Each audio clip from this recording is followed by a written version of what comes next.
Migraines themselves are genetic. There's 1 to 128 genes lucky that give migraine. And so the migraine is an experience that involves a lot more than head pain. It can involve nausea, vomiting, trembling sensation, half paralysis of the body, heavy constipation, speech difficulties, cognitive impairment, complete loss of eyesight. And it can take anywhere between 3 to 4 hours to a couple of days. It can also start one day and never finish. Hey everyone, welcome to another episode of Hello Hot Flash, where we help you control the midlife change. I'm excited today to talk to Diane Ducarme. Diane, thank you so much for being a guest with us today. Thank you so much, Stephanie, for having me. Yes, Diane is the host of Migraine Heroes podcast and the founder of Migraine Heroes app. She blends traditional Chinese medicine, Western science, I love the two, I love that combination, and technology to transform the lives of those who suffer in silence. She's a Harvard Business School grad and neuroscience enthusiast. Diane is on a mission to bring lasting relief to 1 million people navigating migraines. I'm really, really happy to hear you. I have you here. I had migraines throughout my entire perimenopausal experience, and I didn't understand that relationship between the two. So I know we're going to talk about it. We'll get into some more details about perimenopause versus menopause migraines, but thank you and welcome. Thank you so much. Yeah. I know part of this journey came about because of an experience that your sister had with migraines. Talk to us a little bit about that. Yes, so my sister suffered from migraines for a couple of years, and she had gone to doctors to do MRIs and CT scans, and the doctors were saying there was nothing, but she was in pain a lot. And at the time she shared it with me, it was a really special time because I have a really large, actually Christian family, and my uncle died from my godfather from a brain tumor, and he had 4 children, and so it was quite traumatizing. And so when she shared that news, it was in that context, and super anxious that what she was so much more. And so I took that very seriously, and I said to her, "Look, I do think you have something. I don't think it's that. I hope it's not, but I don't think so because he never complained necessarily about that. Um, why don't we talk? I know someone who can help." And that someone had helped me a couple of years prior, was phenomenal. And she was helping people just by adding foods. And I loved that about her. She was based in Asia, and she had the wisdom of generations after generations. And together we solved this. And it took 3 months. And I thought it was normal. And there was nothing special about what just happened. Mhm. Yeah. Until much later, my neighbor and friends told me, "Oh, I have migraines. I've suffered from them for the last 7 years." I said, "I'm so sorry. I had no idea." And she said, "I don't like to mention them. Otherwise, people come with all sorts of solutions. But my father is telling me to medicate for a lifetime and have injections in my brain." And I thought, whoa, that sounds wow. I mean, really? I said to her, "Look, I know someone maybe who can help, maybe between her and I. Let me text you a couple of things in between work and see if we can do something. And just give me 6 months, okay? Because it sounds very, I have a lot of empathy for your pain, but injections for a lifetime sounds not very safe." And so we helped her together, and it took 4 months. And I thought, why did your father tell you to do that? And she said to me the strangest thing. She said, "My father is a renowned neurologist." And I thought, oh, that doesn't make sense. Why would her father not tell her what to do?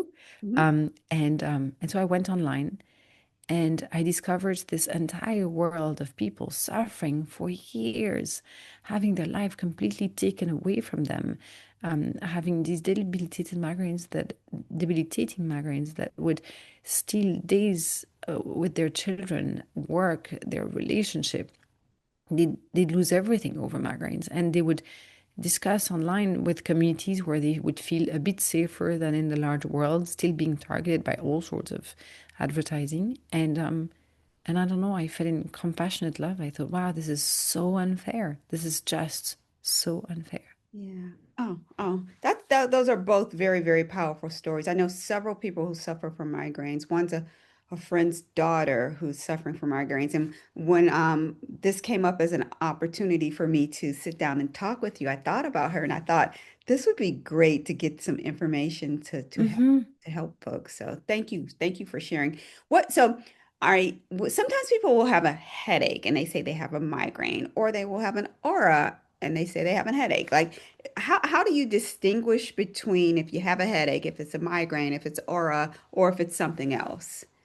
Um, it's a great question. Migraines themselves are genetic. There's 1 to 128 genes lucky that give migraine. And so people really can experience a migraine is an experience that involves a lot more than head pain. It can involve nausea, vomiting, trembling sensation, half paralysis of the body. It can involve heavy constipation. It can involve speech difficulties, cognitive impairment, complete loss of eyesight. And it can take anywhere between 3 to 4 hours to a couple of days. It can also start one day and never finish. And the thing is, the person looks perfectly healthy. It doesn't look disabled. However, the world around that person is unfit to help them live a normal life. And so, migraine is defined by its debilitating nature. However, what I've noticed, because it's genetic, it's 5% of boys and girls, the incidence is going to triple to quadruple for women at puberty. And that's the stats. But then, talking with experts that have a lot of data, it turns out that it doubles again at perimenopause. Oh, Once you wow. start to include dizziness, vertigo, Meniere's disease, fogginess, once you start to include all of that low grade disabling brain sort of symptoms, it's almost 1 in 2 women, sometimes even more, depending on the stats you look at. And so that becomes a really blurred line between what's a headache and what's a migraine. And you can have people who live sort of a life of a couple of sporadic headaches in their lifetime. And then at perimenopause, it massively hits them. And then they start to have that constant dizziness, constant aura, and unable to work. And that completely redefines how they see themselves, and put them in a state of a lot of disarray. And it's just really, really sad. Yeah, really. So I didn't recognize that a migraine was genetic. So that Hmm. was very, very interesting to me. Hmm. Can you talk a little bit more about that? Yeah, so they tend to run in families. So they could observe, if you take the Eastern medicine version, the Eastern medicine could see, because they were doctors from, father to son or father to daughter over time. They could see that they were running in families. Not everyone would get them, but they would have a tendency to concentrate in families. In the West, fast forward, we managed to really identify genes lucky that are responsible for migraine disease. Now, both start to converge in one direction, is that migraine itself is not the fire, it's a fire alarm. And so the East, for because it's been observing the phenomenon for much longer, says there's no point in hammering the alarm box. You shouldn't go if your house goes on fire. Don't go on the ladder to go and hammer the alarm box. No, no, no, no. Use your senses. Use your smell. Use your eyes. Where is the fire coming from? Is it from the kitchen? Is it from the curtains? Is it a candle? And go and extinguish that. Western medicine is encouraging people to hammer the alarm box. However, when you look at some of the latest articles, for example, from Dr. Elizabeth Loader from Harvard Medical School, she says, well, it seems that migraine is more like a fire alarm. And if you think of it very logically, and what I really want your listeners to take away is how logical their body is. How could a fifth of migraine have a genetic predisposition? A fifth of women have a genetic predisposition for migraine. How does that work? So a Right, fifth of women are created cuckoo? No, that doesn't make right, sense. right. Who would buy into that? But when you hear piecemeal information, but once you start to put it all together, like it's a genetic, it's 1 in 5 women during perimenopause. It's a lot more significant, almost half. Are we just created that way for what purpose? Of course not. We're taking care of our families, etc. So we have more senses, we have more intuition. We can predict the weather when it's going to be bad, and we can say food is actually very poisonous. And we could see we shouldn't intoxicate our bodies, and we can see that stress, relentless stress, is not so useful. So once you start to see it as a fire alarm to guide your family in decision making, then you start to see that your brain is actually logic, even though with the cycles and the premenstruation cyclicality of things, it can be incredibly hard to read.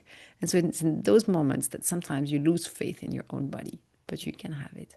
It sounds like it's when you're comparing the Western and Eastern medicine is doing what it always does and does so well. It gets to the root cause. Like you said, Exactly. instead of like going on top of the roof to find that alarm or where the fire is at, is it the candle? Is it the curtain? Is it in the kitchen? You're going and pinpointing exactly where it's at and then taking care of that core problem that's going on. Absolutely, because now let's imagine that woman at the top of her ladder with her hammer. Yeah, she Hmm. tries to alarm. It's not going to work really well. The alarm is gonna ring again, but the smoke is going to be more, and the fire is going to spread. So over time, she's going to think, "Wow, and I have the sound, and I have now my house is on fire. Like, what's happening to me? Why me?" And those two things are interconnected. And sometimes she's going to know, but she will be gaslit a lot by her doctors. Like if she starts to make connections, also because she has a cycle and a cycle evolving, some of her triggers will not always be there. So she might say, wine is a trigger.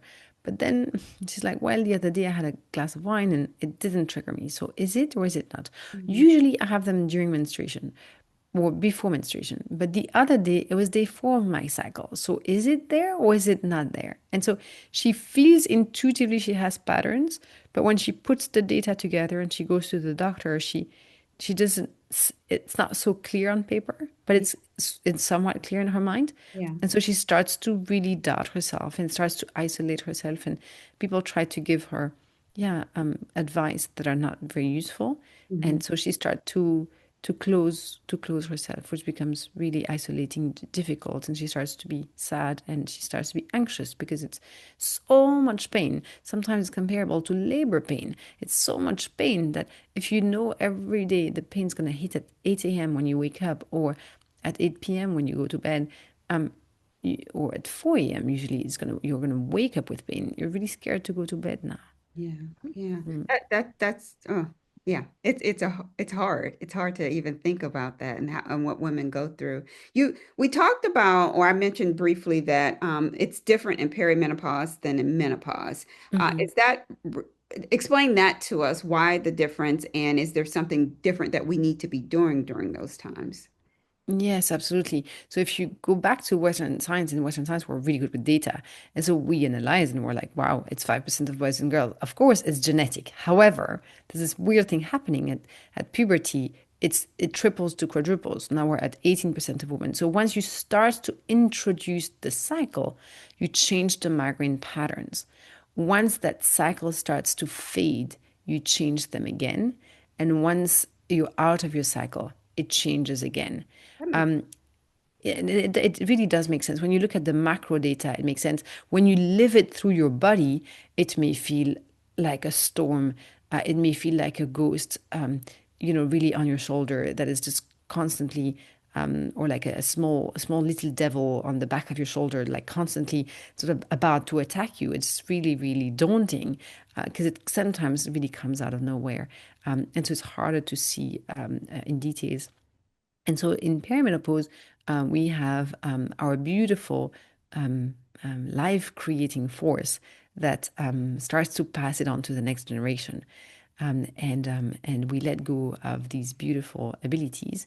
And so when we do that, we have two systems, according to the East, that starts to retire. We have the liver system and the kidney system, and they both hand in hand go down. Now, in my liver system, you can hear from my mother tongue. My mother tongue's French, from my accent. But then I went on to learn 7 languages, and it's almost I speak two. I speak West, and then I speak Mandarin. And in Mandarin, when you say gan, which is liver, you don't mean the piece of flesh just below your right rib cage. It's not what it means. It means your liver and your gallbladder and all of your female hormones and all of your mood hormones and a lot of your brain, your temple, across your eyebrows, your eyes, the top of your head. It means your eyes and vision.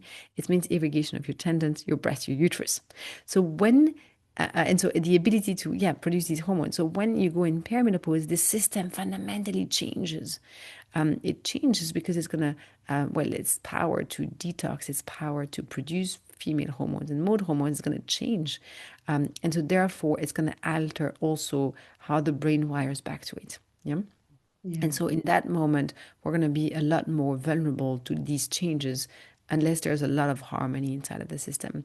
The kidney system, it's linked to the kidney, the bladder, the adrenals, ovulation, hair, stress, resilience to really large diseases, sense of hearing, sense of smell. And so this kidney system is also going, as it stops ovulating, is also starting to retire slowly. So the process is going to take quite a couple of years. And so in those transitions, women will feel their hormones fluctuate more and their migraines fluctuate more. Yeah. Now, Yeah. if you hammer the alarm box with medication, Mm. you take a painkiller that is going to intoxicate your liver. And the more you're going to intoxicate your liver, which is proven in Western science, the more you're going to have migraines. Mm. And so that becomes really difficult because the woman is gonna have had in the past some form of medications that used to work and they're no longer gonna work. So she's gonna need to go higher in the dosage and tinker with medication. She might be put on all sorts of different medications as a whole, almost like a hit and miss. And sometimes she's going to find something that works for a couple of months or a couple of years, and then it stops working. And so she's on a quest to to medicate her body. Hmm. And at the same time, she feels it's not right. She knows intuitively, look, there's got to be something else. There's got to be an explanation for this. Why am I like this? Why me? Why every day? And she started to feel more and more isolated from society. It's incredibly difficult. So it's like the liver takes on the medicine, and then after a while, it just doesn't work anymore. It gets used to it basically. So you have to add more on and more on. Yes. Yeah. And as you add more on, then your liver, who should be doing all of these beautiful things and Right. can go in sort of peaceful retirement or change its function, go back to childhood in many ways, is just suffocating, on a really large load of work. So it was having a difficulty to cope with the full workload. Hmm. That is called in the East, it's called the liver chi stagnation, when the liver receives a to-do list of 20 things to do every day. And these to-do lists are going to change. Some days estrogen, some days LH, some days progesterone. And so they're going to change. And so if the liver doesn't have enough energy, it's going to start to prioritize. And when it prioritizes, it's going to leave a few things behind, usually a bit of toxins. But when we add medication to it, the toxin backlog starts to increase, and that starts to create a chronic level of inflammation between the liver and the brain through the vagus nerve. And so that we realize really starts to create a lot of disruption inside of the body, because it can then lead to sort of chronic inflammation and chronic constipation, for example, in the large intestine, because all of these systems are interconnected. So the more first of all, I get so fascinated. I like geek out about this stuff when I interview people. I'm like, this is so fascinating. I wish I would have known earlier. But what and I was telling you earlier that I've had like a lot of Hmm. interviews packed Hmm. in together. I keep hearing the liver, the liver, the liver, the liver. Yes. We're talking about totally different things. Like all the interviews are totally different, but it keeps coming back to the liver. And I didn't make that connection for with a migraine and the liver as well. Yes. It's such an important Absolutely. organ.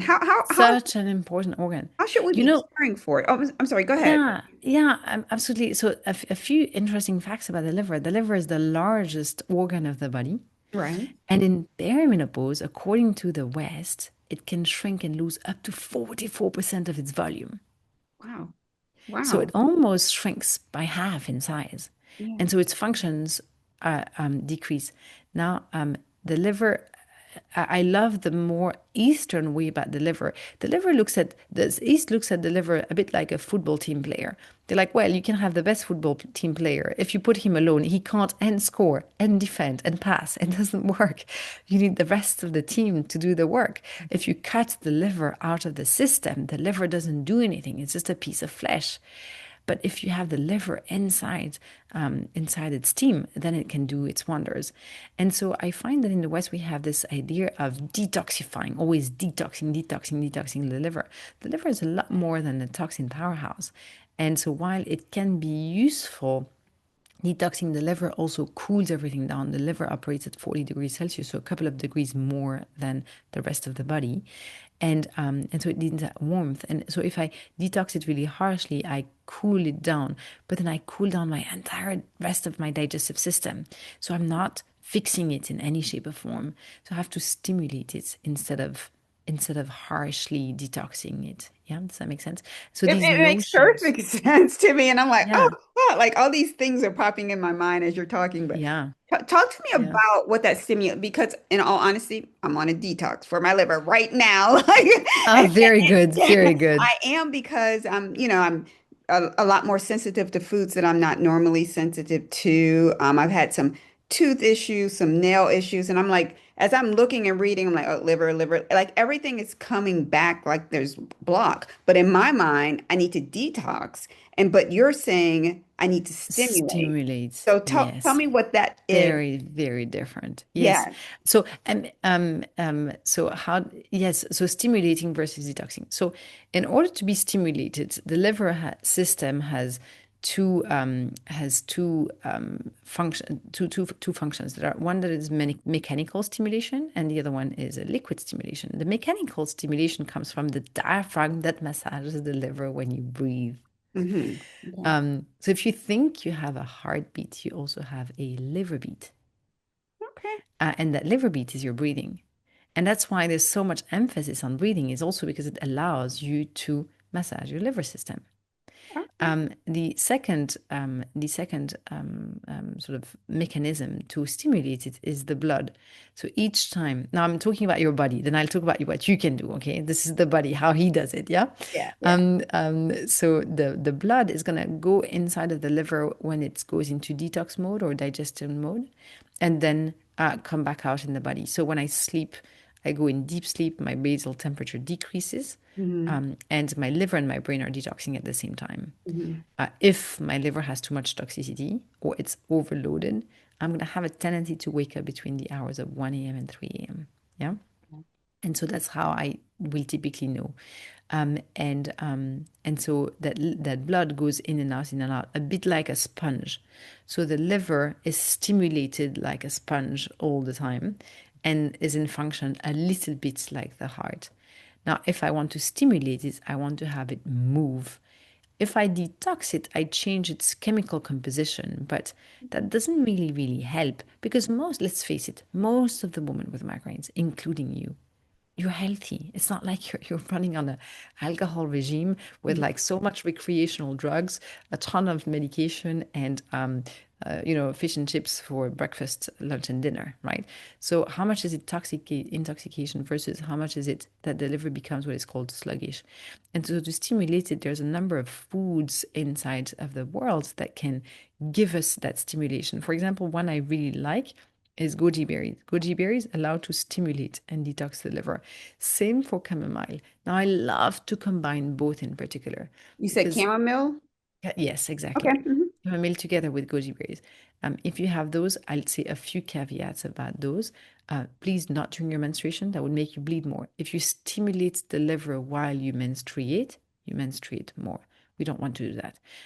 So just a chamomile and goji berries infusion can help to just stimulate it gently. The chamomile is quite cold in nature, Hmm. but the goji berry is neutral to warming. And so the beverage is going to be quite perfect. And so this is something that people can have very safely. Um, do not do it when you have your menstruation, when you're sick, when you have a cold, a flu, because when you take a potent food, when you're sick, you empower the body. You also empower all of the viruses and bacteria in your body. So you don't want to do that at that time. Yeah. And if you have IBS, you will see that maybe this is a bit, it makes you bloated. If it makes you bloated, don't have it. Basically, always listen to your body. Yeah. Yeah, it just means that the fructan that is inside of the chamomile and goji berries is just not tolerated really well, not processed right now by your body. Let it go. Yeah. Yeah. Oh, good stuff. Yeah. Yeah, Yeah. really, really, really good. This is, And and even I was thinking about I did breath work for a while and mhm. stopped. But when you're thinking about like the diaphragm massage, that's all part of. breath work. And that's Absolutely. yeah, Absolutely. I need to start that Absolutely. back again too. And why it's so important is because there's interdependence between systems. And so at Migraine Heroes, like we put so much emphasis on sort of who started the fight, who got naughty in the first place, what happened, and then started to have a ripple effect on the other system. Mhm. And then that's how sometimes from the liver system you can go into other systems such as the kidney system or even the stomach spleen, because if the liver has excess toxins it's going to try to put it in a few places. It might try to put it in the breast and you have sore breast, or it might try to put it in the lymphatic system, doesn't love it, but or on the ovaries, or flush it through the kidney system, in which case you're going to start to wake up at night and urinate. And so um, your brain will pick up um, your brain will pick up all of these nuances, and that's what's gonna that's these are some of the root causes that can come, the fire that can come initially very slowly but then strong. And so if instead of taking care of your liver you hammer it with medication. So don't get me wrong, it's really important to go to your doctor Yes. and get a confirmed diagnosis. It's important to do the MRI, it's important to do all of that homework. However, if you've seen doctor for 10, 20, 30 years and the only answer is try this other medication, and that you feel, hey, this has not been really working for me, then you have to pause and reflect. And it's really important to pause and reflect, because by adding more toxicity to the liver, we make that beautiful system a lot more complex and a lot more struggling, um, than it should be. Yeah, yeah. What besides, let's talk about some migraine triggers and how to overcome those Hmm. as well. So we're doing what we need to do. We're, getting our liver healthy. We're using Yes. the app, Yes. all the good stuff. But sometimes there's still things that can trigger migraines. What are some of those and how can we avoid some of those triggers? Yeah. So over our time at Migraine Heroes, we've discovered people have fast and slow triggers. Fast triggers are things that you're gonna have and you instantly know it. It was that glass of wine, that piece of cheese, that piece of chocolate. It was something that you did and just instantly bam, it just comes. And sometimes it can be screen time, sometimes it can be stress, sometimes it can be a weather change. Um, but then there are these slow triggers that are a lot more pernicious because they just make something weaker, but you don't get a migraine in the moment. I'll Mhm. give you an example because it's a food that is highly recommended both in perimenopause and for migraine, is, for example, ginger. If you have a tendency to be constipated, to have evening migraines, to have migraines after your menstruation, then ginger is going to be really warm in nature and consume some of the elements that allow to hydrate your bowel movement and your brain. And so over time, it's going to start to give you more and more dizziness, vertigo, aura, and aggravates the migraine. It's not that it's going to be sudden. And so, therefore, you might not correlate the ginger together with these symptoms, but the ginger is a slow trigger, for example. Um, So yeah. surprising because ginger is so good for you, Yes. in so many other ways. Absolutely, absolutely. The thing is, a lot of the studies they're done on men, they're done on people, 30 to 50, etc. Gender is really warming in nature, and as we age, we start to deplete a reserve that is called the yin in the east, and the yin is the moisture. Think of the liquids, the collagen, the liquids of the good fats of the brain, the menstruation. And so as we age, we lose some of that. And that's the cooling agent that allows for your body to stay at a certain temperature, that allows you not to have night sweats at night. If you start to have less yin, you dry, and your bowel movement and your brain starts to be a bit more dry. You start to be more constipated, you start to have more wrinkles, etc. The warming food, like spicy foods, for example, as well, will trigger migraines because they consume this yin in order to be digested. So it's Mm. going to aggravate something that is a bit weak, and it's going to give sort of a low grade, headache, dizziness, vertigo, aura. Yes. And so it's quite, so the food in the West, we look at the food and we look at its nutrients and we look at it in absolute terms. We say Right. like ginger is and milk is and goji is. However, there's nuances like how it interacts with its environment is very different. So a piece of ginger on a man who is in his 30s is absolutely an anti-inflammatory. Absolutely, of course. But on a woman who's in perimenopause, it's going to need to be accompanied by other things to make it nice. Yeah. So you Otherwise, it's too warming. that's what I was going to ask. So you want more of a cooling food, especially. Exactly, a cooling agent with it. So there's this really classic ginger lemon honey when people are sick. And so that's going to play that beautiful role of anti-inflammatory while having the honey allow to moisten the bowel movement and allow for the viruses, etc., to come out. So that's a beautiful mix. If you really want to have ginger, then have it, yeah, with chamomile, why not? To cool down, to counterbalance the effect of the ginger. It's really, really important. Sometimes people can have a habit of, having I don't know, a ginger, turmeric, lemon every single day. Yeah, And yeah. that's very, very warming, very warming. And Hmm. so it will have, for every door you push, you pull. Hmm. Forces are two ways. And so it's all about finding that balance. Yeah. So with the app, is that part of what it teaches women how to do? Like, how to make sure that they're eating more cooling versus warmer foods, how to make sure that their yin is proper and that their liver Yes. is nourished. Yes. So what we start with is by doing an assessment. We have a migraine assessment on migraineheroes.com/assessment. And then there's about 70 questions. We try to find what's the root cause. I mean, we don't try. We've done this since 2019.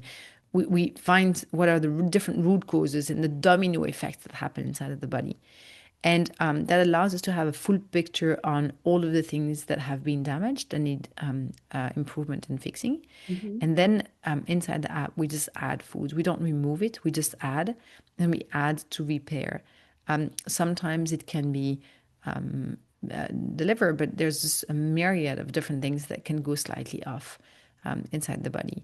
And once people do that and it works, they feel, wow, my body is so superior, it's just so magical, it's just so special, oh my god. And sometimes it's after a decade of migraine, sometimes 20, 30, 40, 50, 60 years of pain.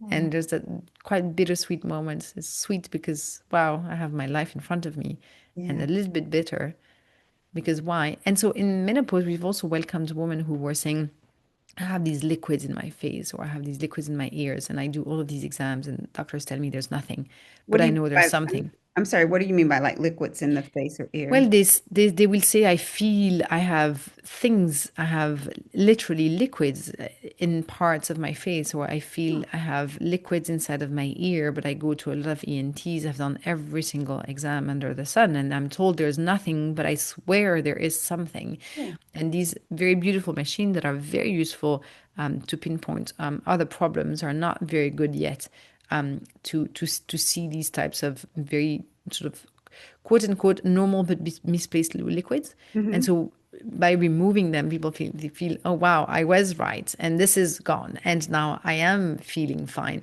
They've externally not changed, but internally they're completely different. Yeah, that's Yeah. beautiful. That's beautiful to be able to change people's lives because it can be debilitating. You can, not be able to take care of your children or your spouse or your family or go to work. Yeah. I Yeah. mean, Stephanie, it's just wonderful. I cannot express how much happiness this brings me and my team at Migraine Heroes. Like everyone's so happy. We have this little chat called hashtag Team Victory. And it's each time it happens every day, a couple of times a day. Each time someone chats to us in the app, something positive that happened to them that day. Mhm. And we anonymize it. It's just among ourselves. It doesn't go anywhere. We could put it on the website. We've never done that. But it's like all of these like waterfall of love and kindness and happiness of families getting back together, people being promoted, people back at work in their community, mums taking care of their children, children commenting on the energy of their mums. I had this beautiful testimonial in the Migraine Heroes podcast of Wendy and Patrick, and how Patrick and Wendy said, we've prayed for so many years for you. And I said, I needed all of these years to arrive to you too. It was a long journey for me as well. And Yeah, it's just incredibly, just so much love, so much, getting people back with nature, back in their natural bodies. Yeah. And I always mind them like, oh, what are you gonna do with all of your free time? Right. And how they have that moments to reassess over time, right? They're like, oh wow, if I have so much more time, how do I want to spend it? And I want to be so mindful and Yeah. deliberate about how I spend it. It's But super special. isn't that beautiful that you get to even ask that question? Hmm. Yeah, yeah, it is. Yeah, It is. yeah, Really yeah, is. Yeah, this yeah. has And been so go ahead. you know what? I think for me, what really matters to your listeners is to really, really trust your body. Your body has nothing wrong. It's been beautifully created. And Mhm. it's not because people can't understand it that it's defective or that it's erratic. It's not. It has its own logic. It sometimes can be really hard to read. But if you remember anything from this conversation, is my migraines are not irrational. They're just telling me a signal. And yes, that language or that signal might be hard to interpret because the brain is hyper connected to a lot of part of my body. However, it is logical and I can actually trust it. Yeah, that's great. I love that. That's amazing. Diane, if you could go back to your 25-year-old self, what one piece of advice would you give yourself? I would I would tell myself to just trust the process. Yeah. When I was 25, I had had a skiing accident. I had lost half of my blood. I had shrunken a kidney and I had broken my femur. And I was struggling with my own health until I discovered that Eastern doctor I talked about, and she changed my life. But it took until I was 29. So for sort of 12 years, my body was, functioning but off. Um, and um, and I didn't know why, and I didn't know where I'd find solution. I'm like, why am I going through this? And then once you can give that back tenfold to others, it just makes it so worth it. Yeah. So yes, so trust the process. Yeah, I love that. That's beautiful. That's beautiful. Tell people how they can find out more about the app and more about you and the services that you guys offer. Yes. So go on the Migraine Heroes. For us, having free resources is incredibly important because migraines can put a big financial toll on people. And so the Migraine Heroes podcast is there with a lot of advice. So every week, twice a week, we have advice, like concrete things you can do in your home that day. And so it's wonderful. The second thing that we do is that we do that assessment to really help you understand. And I think understanding is such a huge important part of remission. Like from the moment you understand, you're like, oh wow, this is feasible. Now I understand what happened from my first onset all of the way to today. If you take that migraine assessment, you get instantly 4 pages results. And then we can speak online for $30 for 90 minutes. We're trying to keep it really, really democratic. And and then if you're interested, then we start to work together. You can also download the app free of charge. You can start to track, and it's beautiful. And when you do that, please think of all of these women that came before you, and men and children, um, because they all made that app more beautiful. We do not have investors. We're completely bootstrapped. And so it means that we can just have one sole goal is to help you. There's no other hidden goal. We're not even, trying to make money or something. We're just trying to repair lives. And that's just super, super, super special. Yeah, Diane, I feel that you're super special. Yeah. Oh, Yeah, thank you so yeah, I much, Stephanie. do. That I means a do. ton. Yeah. It means a ton. Yeah, Yeah. you're good people. Yeah. It's I a don't spread that look. around lightly either. No, I mean, look, I mean, happiness is such a beautiful equation, and I feel deeply grounded, deeply where I'm supposed to be. Mhm. And sometimes I meet people and I'm like, I was supposed to meet you. I was supposed to at some point transform your life, at some point unlock the second half, the second part. And sometimes, there's always 100% of your life ahead, and so I need you to achieve the small and the large things that you want to achieve in your life, that you want and you need to achieve in your life. And I'm there to enable you to do that today. And it's just this really, really, really special. Yeah. Yeah. So trust your body, trust your instincts. Don't let people tell you it's illogical, it's erratic, that you just mute it. Don't let people tell you to give up. Don't give Yeah. up. Yeah. Don't give up. Don't give up on yourself. Don't. Why?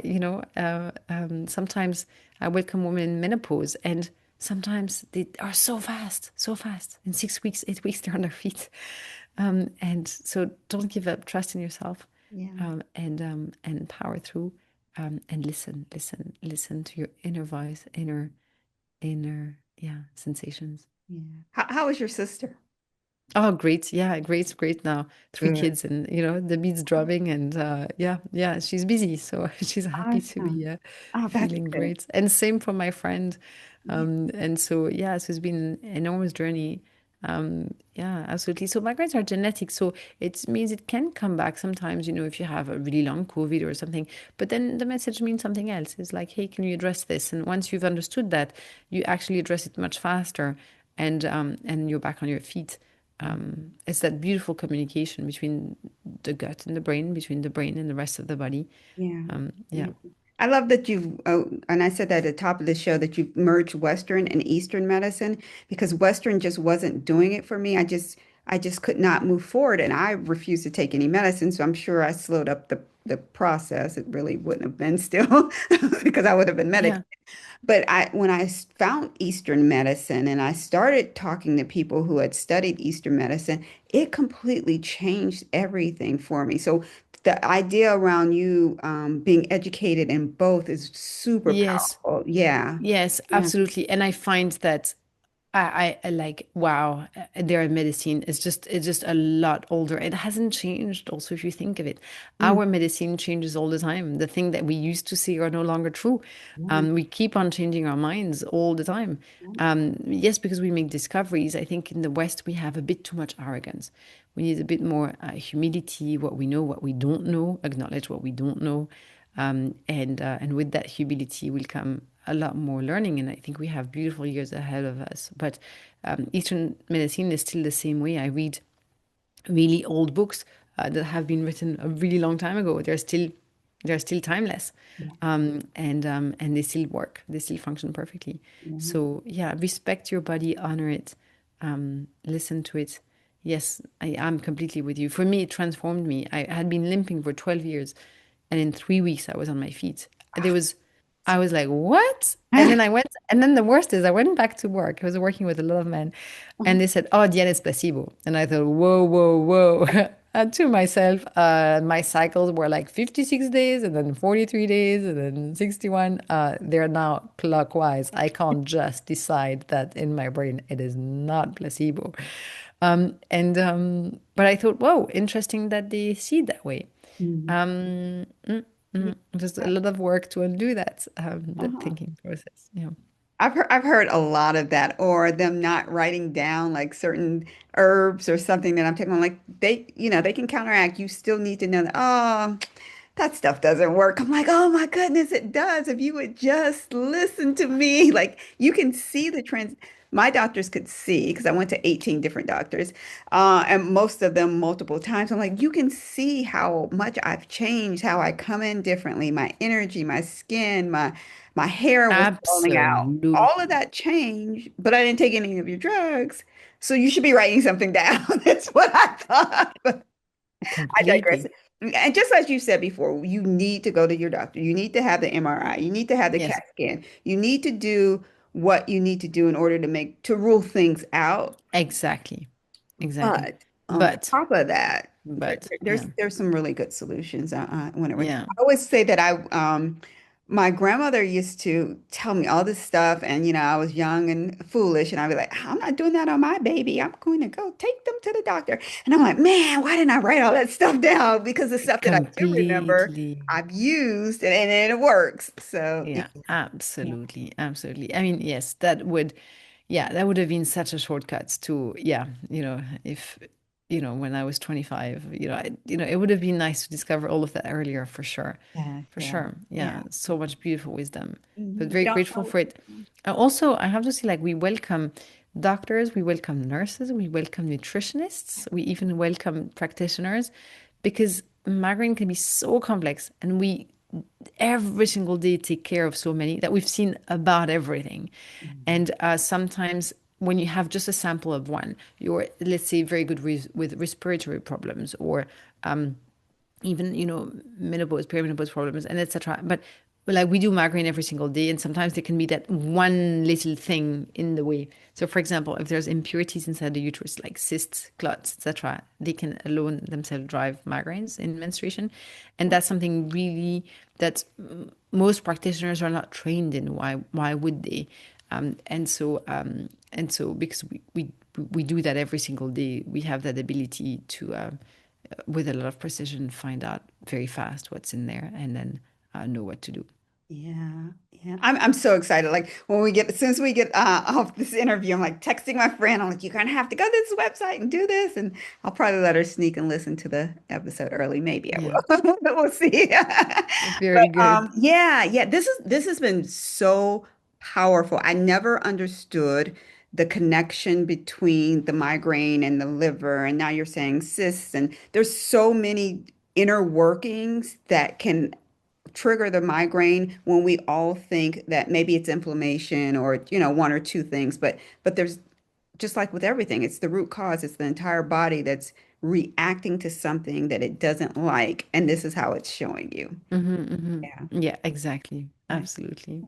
Thank you so much for being a guest today. I truly Thank you enjoyed our time so much, together. Stephanie. Thank you for Yeah. having me. Yes. Everyone, thank you guys for joining us here on Hello Hot Flash, where we help you control the midlife change. We'll put information in the show notes so that you can get in contact with Diane. And if you have any questions, by all means, let us know. Everyone, here's to your health. Many women hit midlife and suddenly nothing works the way it used to, especially our metabolism. It changes fast, and a lot of programs totally ignore that change. Reverse Health, they're different. It's a science-based program created specifically for women over 40, women who are perimenopausal or postmenopausal, women whose bodies, hormones, and schedules have changed. When you join Reverse Health, you get a personalized plan built around what works now. Smart movement like wall Pilates, strategic fasting, hormone balanced meals, and simple tracking to keep everything realistic. And here's what surprises most women. You don't have to wait months to feel a difference. Many women feel a difference on day one. More energy, more clarity. If you're ready for something designed for your midlife body, visit the link in the show notes to learn more about Reverse Health. Your midlife deserves a program built for you.